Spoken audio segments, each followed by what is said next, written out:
Ah, franchement, il y en a qui ont vraiment pas de chance, hein. Tiens, Ryan, par exemple, c'est un Algérien de 30 ans. Il a fui son pays pour échapper à un père homophobe. En France, il pensait trouver la paix. Mais une soirée tranquille à Corbeil-Essonnes a tourné, hélas, au cauchemar. Il est avec son compagnon Maxime et le père de ce dernier. Et là, ils sont violemment agressouillés par 5 hommes ivres.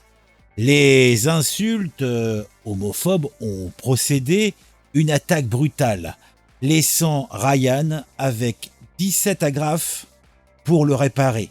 Et le père de Maxime, lui, aura droit à 40 agrafes. Hélas, bon, ils ont porté plainte, bien sûr. Une information judiciaire a été ouverte pour tentative de liquidation et injure publique.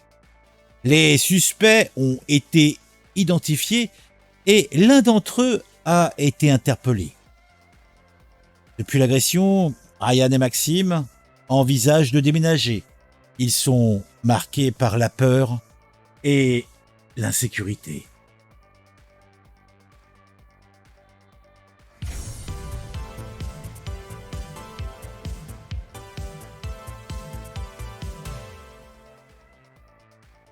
Il voulait m'égorgouiller en Essonne plutôt. L'agression homophobe se termine par 57 points de suture. Un couple d'homosexuels a été agressé à l'arme blanche par 5 hommes il y a une quinzaine de jours dans un quartier tranquille de Corbeil-Essonnes. Eh oui. Alors, tout de suite, hein, vous êtes comme moi, vous vous dites, c'est encore un coup de l'extrême droite, cela va sans dire. Eh bien, il semblerait que non. Bizarrement. Oui, moi aussi, j'étais étonné. Pourtant, je pensais que, en général, c'était toujours comme ça, vous savez. Mais bon, il semblerait que non, que les auteurs de cette fourberie infamante soient originaires d'un autre endroit. Je ne sais trop. Ryan, je vous en parlais, a fui déjà l'enfer algérien. Il a 30 ans et quand il arrivait en France, il pensait avoir quitté l'enfer, avoir échappé à l'enfer. Pour vous donner un exemple concret, son père, un homme dont l'homophobie avait atteint des sommets de cruauté, avait tenté toutes les tortures imaginables pour soigner, entre guillemets, son fils. Par exemple, l'enfermer nu dans une cage pendant des jours. Ryan avait subi l'inimaginable. En 2019, après une escale en Espagne, il est arrivé en France, espérant ici y trouver un refuge et un endroit paisible où passer une vie d'amour et de joie. Eh oui. Eh oui, oui, oui. Hélas, il n'en sera rien puisque le 17 juillet 2024, Ryan et son compagnon Maxime, accompagné du père de ce dernier, sortait pour acheter un dessert après un bon moment passé en famille. Une simple course de 5 minutes qui allait tourner au drame. Dans les rues de Corbeil-Essonnes, ils croisèrent la route de 5 hommes ivres, dont les noms résonnent comme une litanie de violence. On a Islam, Hemen, Karim et Nessim. Islam, Hemen, Karim, Nessim. 4 noms et 5 hommes. Oui, le 5e n'a pas de prénom, il semblerait.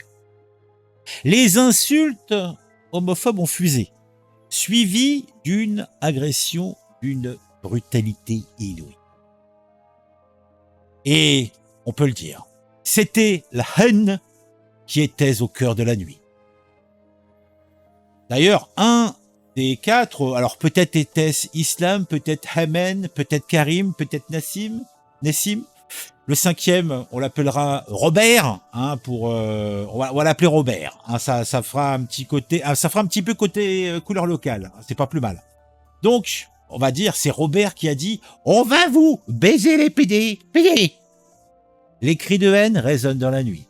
Ryan et Maxime ont été violemment bousculés. On leur a méchamment ramolli la viande.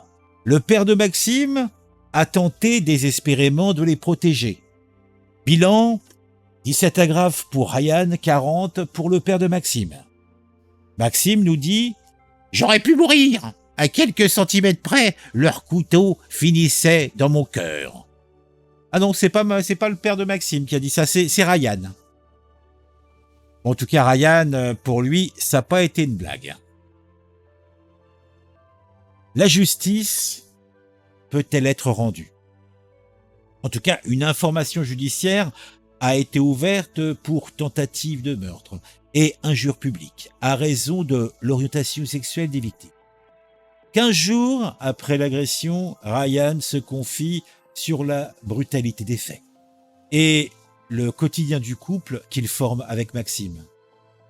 Ryan déclare « Dans ses yeux, j'ai vu la haine de ce que je suis.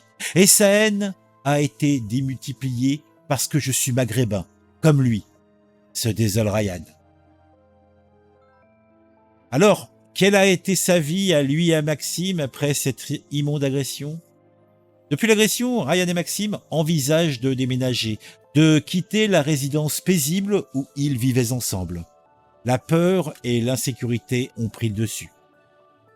Les 4 suspects, Islam H, MNR, Karim D et Nessim N, ont été identifiés. Islam H, né en Algérie, a été interpellé et déféré au tribunal judiciaire d'Evry. Les victimes poignardées ont reçu 31 et 20 jours d'ITT. Alors, Ryan va raconter les insultes quotidiennes, les menaces de Wall, les propos homophobes. Il déclare « Un guérebeu, ça ne plaît pas. J'ai droit à des PD, c'est fréquent. Mais il y a aussi des putes, salopes ou t'aimes bien le zob. Tout ça, c'est du vécu.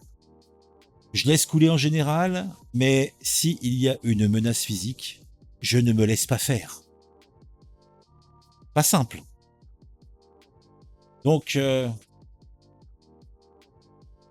Ryan pensait, en arrivant en France, avoir mangé son pain noir, pouvoir vivre sa vie selon ses propres principes. Et c'est compliqué. Très compliqué. Dites-moi en commentaire ce que vous pensez de tout ça. Mettez un j'aime. Dites-moi ce que vous pensez. Et moi, ça m'intéresse, parce que c'est vrai, ce genre de drames sont hélas que trop fréquents. Vous pouvez vous abonner à la chaîne si vous le souhaitez. Si vous le faites, n'oubliez pas d'activer la petite cloche pour être mis au courant quand je sors une nouvelle vidéo. On se retrouve très vite pour une nouvelle vidéo sur un sujet qui m'aura intéressé et qui, je l'espère, vous intéressera aussi.